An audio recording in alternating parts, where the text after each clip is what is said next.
हरे कृष्णा, राधे राधे। विघ्नहर्ता गणेश जी की पूजन आने वाली है घर पर। हम बहुत ही सरल विधि से पूजन कैसे करेंगे। देखिए, गणेश जी की जब हम पूजा करते हैं तो हम 1.5 दिन के लिए, 3 दिन के लिए, 5 दिन के लिए, 7 दिन के लिए या 10-11 दिन के लिए भी गणेश जी को बैठाया जाता है। आप अपनी सुविधा के हिसाब से पहले दिन ही संकल्प करके गणेश जी को घर पर बुला सकते हैं, आमंत्रण दे सकते हैं, बैठा सकते हैं और उतने दिन तक आपको सेवा करनी पड़ेगी।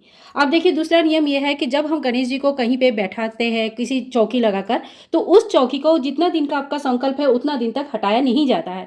इसीलिए चौकी ऐसी जगह पे रख गई है जहाँ पे आपको बार बार उनको डिस्टर्ब नहीं करना पड़े। तो इसके बाद हम गणेश जी को बैठाने के लिए, गणेश जी को लाल, पीला, ग्रीन यानी कि हरा कलर बहुत प्रिय होता है, तो बढ़िया सा एक चौकी आप सजा लीजिए ऐसी जगह पे जहाँ पे बार बार आपको डिस्टर्ब करने की जरूरत नहीं है। यहाँ पे देखिए, मैंने चौकी सजा लिया, थोड़ा सा दरबार सजा लिया है। इसके बाद गणेश जी की पूजा, जब कोई बड़ी पूजा होता है तो कलश स्थापना करना आवश्यक होता है। यहाँ पे मैंने चावल भरा एक पात्र लिया है, इसमें तांबे का लोटा ले लिया है, चंदन से टीका कर लिया है और कंठ में मौली बांध लिया है।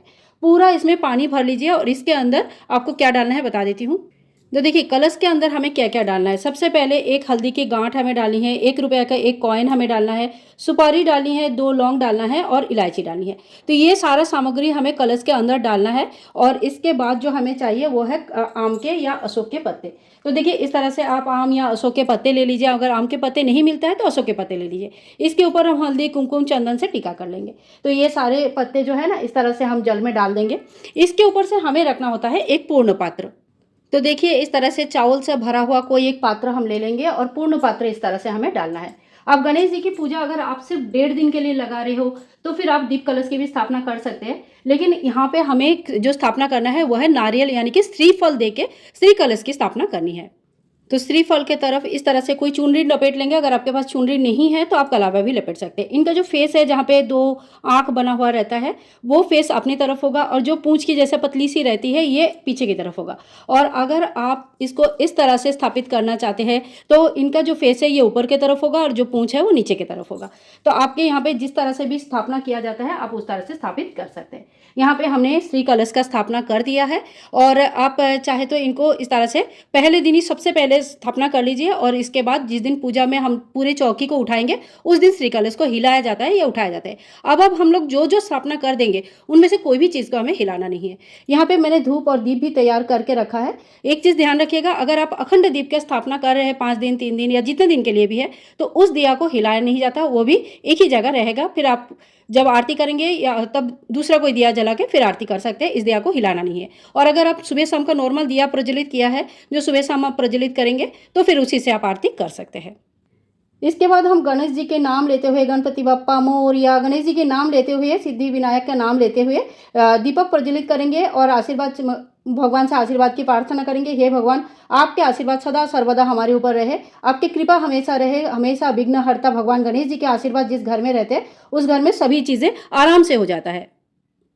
इसके बाद हमें 1 लोटा जल लेनी है। तो यहाँ पे हमने 1 लोटा जल ले लिया। आप चाहे तो गंगा जल ले सकते हैं। थोड़ी सी एक फूल या कुछ घास ले लीजिए और पूरी जगह का शुद्धिकरण कर लेंगे। अगर शुद्धिकरण मंत्र आता है तो ठीक है, नहीं तो मन और तन को शुद्ध करते हुए इस तरह से हम जगह का शुद्धिकरण कर लेंगे। तो देखिए, हमारी जगह शुद्धिकरण हो चुका है। अब हम अपने गणेश जी की स्थापना करेंगे। तो जब हम बाजार से या मार्केट से कहीं से भी जब हम दुकान से लेके आते हैं गणेश जी को, तो इस तरह से ढक के लेके आना चाहिए। लाल कपड़े या कोई भी अच्छा कपड़े से आप भगवान के जो कपड़े होते हैं, दुपट्टे होते हैं, उससे ढक के लेके आइए। तो इस तरह से हम ढक के लेके आएंगे और पापा का इस तरह से बहुत ही सत्कार करेंगे। अब बहुत अच्छी तरह से उनको बैठाएंगे और इसके बाद धीरे धीरे हम इनका जो चुनरी है उड़ा के रखे गणेश जी की चुनरी इस तरह से हम निकाल लेंगे। तो इस तरह से देखिए बप्पा कितने सुंदर है और कितने प्यारे हैं, बप्पा का स्थापना हो जाता है।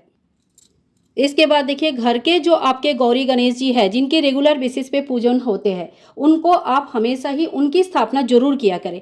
तो जो भी आपके चौकी है उसमें गणेश जी की, आपके घर के जो गणेश जी है उनकी स्थापना करें। अगर आप मंदिर में पूजा करें तो आप मंदिर में भी स्थापना कर सकते हैं। तो यहाँ पे सबसे पहले हम थोड़ी सी अक्षत का आसन लगाएंगे और आसन लगाने के बाद गणेश जी की स्थापना करेंगे, माता लक्ष्मी की स्थापना करेंगे। तो इस तरह से घर के जो गणेश जी है, लक्ष्मी जी है, उनकी स्थापना भी किया जाता है। ये क्यों किया जाता है कि जब गणेश जी की हम स्थापना करते हैं तो इनकी विसर्जन हो जाता है, लेकिन लक्ष्मी गणेश जी की विसर्जन गृहस्थ में कभी नहीं होता है। तो हमेशा ही जब हम उनको विसर्जित करते हैं तो हम उनके पैर पकड़ के बोलते हैं कि सूक्ष्म रूप से आप सदा सर्वदा हमारे घर में बसवास करें। इसीलिए हम अपने घर के लक्ष्मी गणेश जी की पूजन करेंगे और उनका जो भी इतने दिन से पूजन होगा होगा, दोबारा जागृत हो जाते हैं और फिर हम मंदिर में इनकी स्थापना करेंगे तो इनके आशीर्वाद पूरे साल भर हमारे घर पर रहते हैं। तो इस तरह से जो मान्यता है, इस तरह से इसीलिए किया जाता है। बाकी अपने अपने मान्यता अनुसार आप पूजा कर सकते हैं। तो चलिए, बहुत अच्छी तरह से हमारा स्थापना हो गया। अब हम पूजा शुरू करते हैं। तो सबसे पहले एक लोटा जल ले लेंगे। जो जल हमने पहले लिया था वही जल हमें लेनी है।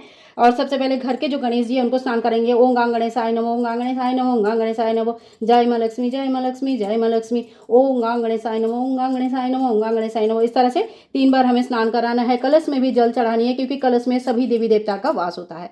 इस तरह से स्नान का भाव करेंगे और सभी देवी देवताओं को हमें स्नान कराना है। इसके बाद हमें वस्त्र स्वरूप कलावा चढ़ानी है। तो देखिए, कलावा जो आता है ये भी आप चढ़ा सकते हैं। आप अगर गणपति बप्पा के लिए कोई भी श्रृंगार लेके आए हैं, ड्रेस लेके आए हैं, मुकुट, पगड़ी इत्यादि, तो आप वो भी चढ़ा सकते हैं। ठीक है। तो सबसे पहले हम गणेश जी को श्रृंगार वस्त्र चढ़ाएंगे। ओम वस्त्रम समर्पयामि, ओम गंग गणेशाय नमो नमः। ओम वस्त्रम समर्पयामि, जय माँ लक्ष्मी, जय माँ लक्ष्मी। और इसके बाद हम गणेश जी को भी वस्त्र समर्पित कर देंगे। ओम गंग गणेशाय नमो, ओम गंग गणेशाय नमो, ओम गंग गणेशाय नमो नमः। इस तरह से गणेश जी को वस्त्र समर्पित करेंगे। इसके बाद हम गणेश जी को जनेऊ समर्पित करेंगे। अगर आपको पीला जनेऊ मिल गया तो बहुत अच्छा है, नहीं मिला तो थोड़ी सी हाथ में हल्दी लगा के जनेऊ पे लगा दीजिए, क्योंकि जनेऊ जो है गणेश जी को पीला कलर का चलता है। अब इसके बाद गणेश जी को हम जनेऊ समर्पित करेंगे। अगर आपके पास जनेऊ नहीं है तो आप वस्त्र स्वरूप कलावा भी समर्पित कर सकते हैं। तो देखिए, हम बहुत ही प्रेम पूर्वक भगवान को जनेऊ समर्पित करेंगे। अब हम भगवान को टीका करेंगे। गणेश जी को हल्दी, चंदन, कुमकुम हर चीज़ की टीका लगता है, तो आप कर सकते हैं। तो सबसे पहले घर के गणेश जी को टीका करेंगे। ओम गंग गणेशाय नमो, ओम गंग गणेशाय नमो, ओम गंग गणेशाय नमो नमः। फिर हम अपने गणेश जी को टीका करेंगे। और माता लक्ष्मी को जो टीका होता है वो लाल रोली या लाल कुमकुम का टीका होता है। तो इसके बाद हम लाल रोली ले लेंगे, माता लक्ष्मी को टीका कर देंगे। जय माँ लक्ष्मी, जय माँ लक्ष्मी, जय माँ लक्ष्मी। गणेश जी को भी रोली का टीका चढ़ता है। अब गणेश जी को रोली का टीका कर सकते हैं। तो यहाँ पे हम सभी देवी देवता को रोली का टीका कर देंगे। साथ में ही जो हमने दिया प्रज्वलित किया है, दिया को भी हम टीका कर देंगे, क्योंकि दिया हमारे पूजा का, संपूर्ण पूजा का साक्षी माना जाता है। इसलिए दिया का पूजन करना बहुत आवश्यक होता है। टीका होने के बाद बिना टूटा हुआ चावल अक्षत हमें सभी देवी देवताओं को चढ़ाना है। तो इस तरह से हमें सभी देवी देवताओं को अक्षत चढ़ा देंगे। अक्षत चढ़ाने से लक्ष्मी प्राप्ति होती है, लेकिन ध्यान रखें, टूटा हुआ अक्षत कभी भी भगवान को चढ़ाया नहीं जाता है। अब हमें भगवान जी को दुर्वा घास, लाल पुष्प अर्पण करना है। अगर गुलाब के फूल मिल गया तो बहुत अच्छा है, नहीं भी मिल पाए तो गुड़हल के फूल, गुलाब के फूल, कमल के फूल बहुत ही प्रिय होते हैं। तो आप इनमें से जो भी फूल आपको मिल जाता है तो वो फूल आप चढ़ा सकते हैं। और लाल फूल गणेश जी को जरूर चढ़ाया जाता है, क्योंकि उनको लाल फूल बहुत प्रिय होते हैं। अगर आपके पास ज़्यादा परिमाण में दुर्वा घास है तो आप दुर्वा घास, भगवान के दुर्वा घास का माला बनाकर भी पहना सकते हैं। 21 दुर्वा कम से कम चढ़ाया जाता है। तो ध्यान रखिएगा, जब भी आप दुर्वा लेके आएंगे तो 21 दुर्वा आप कम से कम लेके आइए, ताकि भगवान को माला बनाकर पहना सके, या डायरेक्ट भी आप 21 दुर्वा भगवान को चढ़ा सकते हैं। ओम पुष्पम समर्पयामि, इस मंत्र का जप करते हैं हमें सभी देवी देवताओं को पुष्प समर्पित करना है। इसके बाद हम गणेश जी को भोग चढ़ाएंगे। तो देखिए, भोग में आप फल का भोग चढ़ा सकते हैं, मिठाई का भोग चढ़ा सकते हैं। गणेश जी की सबसे प्रिय भोग में से जो होता है वो है मोदक, लड्डू। तो आप लड्डू का भोग चढ़ा सकते हैं, मोदक का भोग चढ़ा सकते हैं। और जब हम भोग चढ़ाएंगे तो साथ में हम जल भी जरूर चढ़ाएंगे। तो यहाँ पर हम जल का भी भोग चढ़ा दिया है। हाथ जोड़ करके प्रभु से प्रार्थना करेंगे कि हे गणेश जी, आप आए और भोग ग्रहण करें। ये जो भोग है ये 10-15 मिनट बाद आप हटा सकते हैं। गणेश जी को जितने दिन के लिए स्थापना करेंगे उतना दिन सुबह शाम हमें भोग लगानी है, धूप दीप करना है, आरती करने हैं, कथा करना है, गणेश जी की आरती जरूर करनी है। तो इस तरह से हमें गणेश जी की जब भी हम स्थापना करेंगे, जितने दिन के लिए हम स्थापना करेंगे उतना दिन से उनके आदर सत्कार, पूजा इस तरह से होना चाहिए। देखिए, भोग समर्पित हो चुका है। अब जो है हाथ में एक फूल लेंगे और हम कथा पढ़ लेंगे। आप हाथ में थोड़ी सी फूल भी ले सकते हैं, दुर्वा घास भी ले सकते हैं, या थोड़ा सा चावल भी ले सकते हैं। तो ठीक है, इस तरह से लेके गणेश जी की बहुत सारे कथाएं होते हैं, गणेश चतुर्थी की भी कथाएं होते हैं। जो भी आपके बुक में, आपके जो पढ़ाई पूजा वाली बुक है उसमें जो भी कथा है, या आप ऑनलाइन भी सुन सकते हैं, आप इंटरनेट से भी पढ़ सकते हैं, जहाँ से भी पढ़ सकते हैं। कथा हमें जरूर पढ़नी है, और जितना दिन के लिए स्थापित करेंगे हर रोज़ हमें कथा पढ़नी है। कथा पढ़ने का एक टाइम आप फिक्स कर लीजिए, या तो सवेरे पढ़ लीजिए या तो शाम को पढ़ लीजिए। पूजा दोनों टाइम होता है, तो जैसे आपको सुविधा है उस हिसाब से आप कथा पढ़ लीजिए। कथा पढ़ने के बाद जो फूल है ये गणेश जी के चरणों में ही हम डाल देंगे, और पूजा में रही कमियों के लिए हाथ जोड़ करके समय याचना करेंगे। साथ में ही हमारे घर में उनकी कृपा हमेशा रहे, घर के सभी मेंबर सुख शांति से रहे, किसी के ऊपर कोई भी विपद ना आए, किसी भी तरह से कोई भी परेशानी ना हो, इतने आशीर्वाद की प्राप्ति हम जरूर कर लेंगे। तो इस तरह से हमें गणेश जी की पूजन जब हो जाता है तब हम इनकी आरती कर लेते हैं। तो आरती देखिए, आप चाहे तो इसी दिया से कर सकते हैं। अगर ये दिया आपका सुबह शाम वाले दिया है, छोटी दिया जलाया है, तो फिर आप इसी से आरती कर सकते हैं। है। लेकिन अगर आपने ये दिया बड़ी दिया जलाया है, अखंड दिया जलाया है, तो उस दिया को हिलाना नहीं है, फिर उस दिया से आरती नहीं होती है। तो इस तरह से आपको गणेश जी की अगर आरती आती है तो आप आरती गणेश जी की आरती गा के कर लीजिए, और अगर नहीं आता है तो कोई बात नहीं, आप आरती कहीं पे लगा भी सकते हैं या सुन भी सकते हैं, वहाँ से भी आप आरती कर सकते हैं। गणेश जी को इस तरह से आरती उतार लीजिए। फिर इस आरती को पूरे घर में एक बार घुमा लीजिएगा, घर की नेगेटिविटी बहुत ज़्यादा कम हो जाती है। तो इस तरह से पूरे घर में आरती को घुमा लेंगे, बच्चों को देंगे, और फिर गणेश जी की हम आरती गा लेंगे बड़ी आराम से। इस तरह से आरती गा लेंगे। गणेश जी की इस तरह से पूजन जब हो जाता है तो इस हमें बस एक बार हाथ जोड़ करके माफ़ी मांग लेना है कि हे गणेश जी, हम अपने तरफ से पूरी कोशिश किया है कि आपका सदा बहुत ही आराम से आदर के साथ आपकी पूजा कर पाए। लेकिन अगर कहीं पे कुछ कमी रह गया, कुछ भी गलती हो गया, तो आप हमें बालक समझ के, बालिका समझ के माफ़ कर दीजिए। तो इस तरह से हमारा पूजा संपूर्ण हो जाता है।